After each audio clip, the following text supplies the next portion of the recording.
All right, folks, gather round.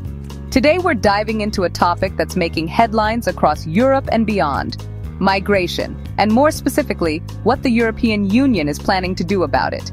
Migration has always been a hot-button issue, but this time, the EU is rolling out a plan that's sparking debate, controversy, and a lot of questions. Europe's got a new plan for migration, and it's causing quite a stir.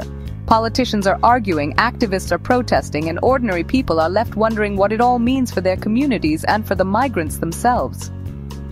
The plan is being described as a major shift in how Europe handles people arriving without proper documentation. The basics? They're calling it a deportation plan, but it involves a list of 7 countries they've labeled as safe third countries. These are places the EU says are stable enough to take in migrants who are denied entry into Europe.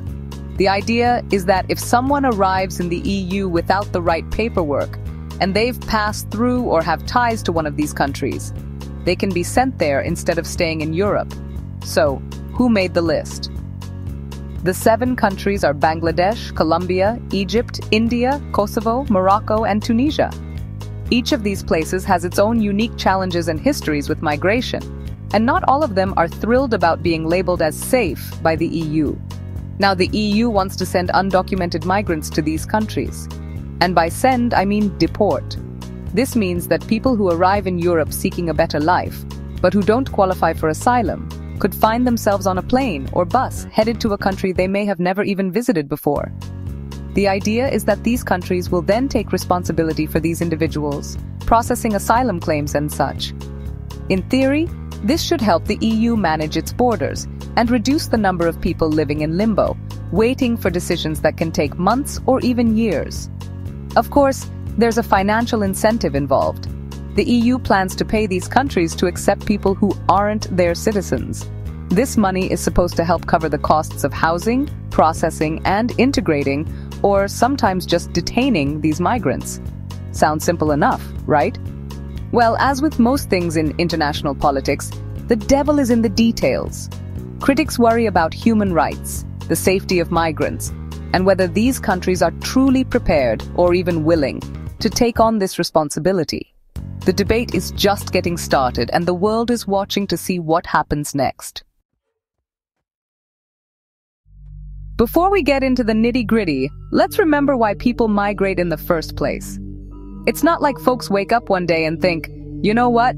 I fancy a perilous journey across the Mediterranean in a rickety boat. No, people are driven by desperation.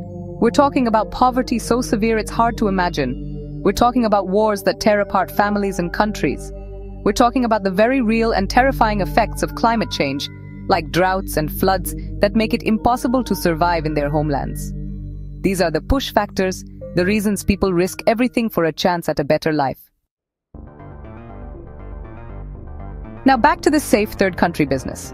The EU says these countries are safe and can handle more migrants. But many people, and I'm talking experts here, aren't convinced. See, some of these countries already have strict immigration laws. They're struggling with their own internal challenges and might not have the resources or, frankly, the will to welcome a large influx of migrants. And then there's the whole issue of whether these countries are actually safe, especially for refugees fleeing persecution. Are they going to be treated fairly? Will their rights be respected? These are big questions, and right now the answers aren't looking too promising. Let's get specific, shall we? When we talk about so-called safe third countries, it's easy to get lost in the abstract. But the reality on the ground is far more complicated and often much harsher than official statements suggest. So let's take a closer look at what life is actually like for migrants and refugees in some of these countries that are often labeled as safe havens. Egypt, for example, has been accused of mistreating refugees. While the government claims to offer protection, the stories from those on the ground paint a very different picture. Refugees often find themselves living in overcrowded camps, struggling to access basic services like healthcare and education. Many face daily discrimination and are left in a constant state of uncertainty about their future. There have been numerous reports of detention, deportation, and even abuse. Human rights organizations have documented cases where migrants are held for months in poor conditions, with little to no legal recourse. Some are deported back to countries where their lives may be at risk, while others are subjected to violence or extortion by authorities. not exactly a glowing endorsement for a safe third country. The reality is, many refugees in Egypt live in fear. Fear of being discovered, detained, or sent back to danger. The promise of safety often feels like a distant dream. Now let's turn to India. India, facing its own internal struggles, has been cracking down on migrants, particularly those from Muslim backgrounds. The government has introduced new laws and policies that make it increasingly difficult for certain groups to find refuge or even remain in the country. They're making it harder to get citizenship and even deporting people who have been living there for years. Families are being separated, and people who have called India home for decades suddenly find themselves stateless, with nowhere to go. The anxiety and fear among migrant communities is palpable. Does that sound safe and welcoming? Then there's Tunisia. While it may be seen as a transit country, the reality is far from ideal for those seeking safety.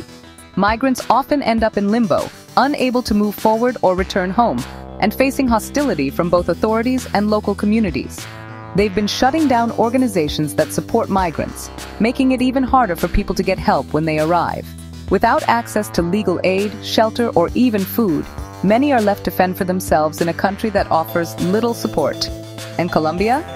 Well, they straight up refuse to take back their own citizens who were deported from the US.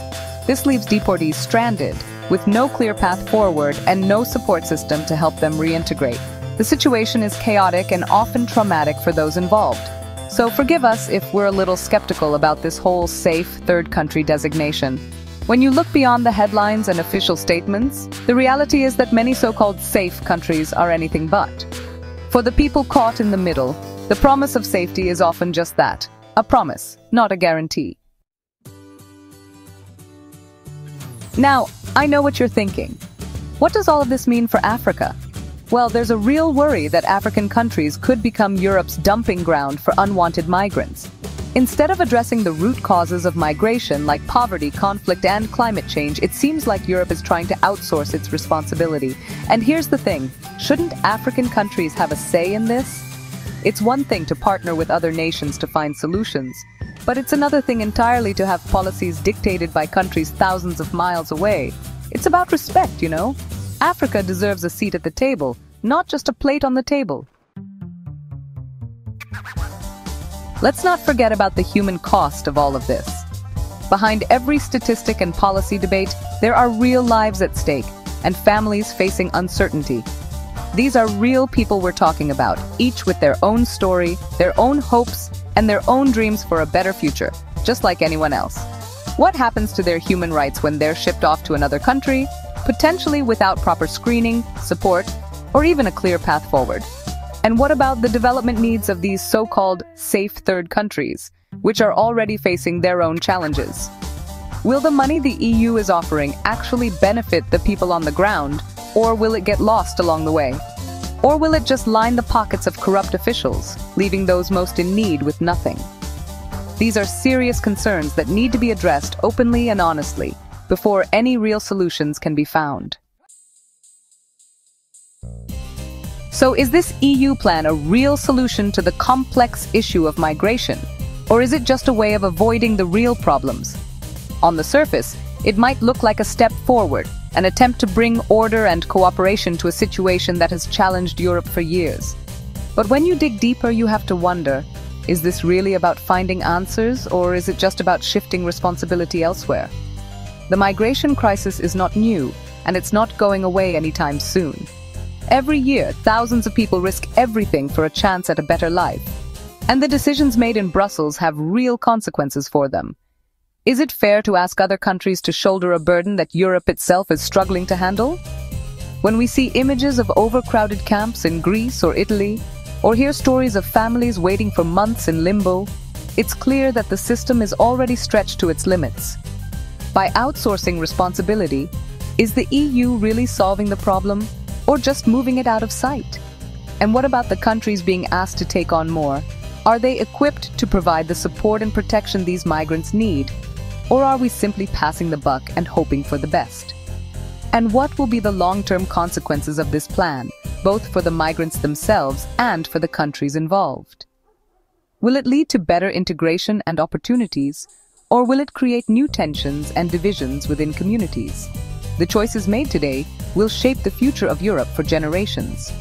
We have to consider not just the immediate impact, but also how these policies affect the social fabric of our societies, the safety and dignity of migrants, and the values we claim to uphold.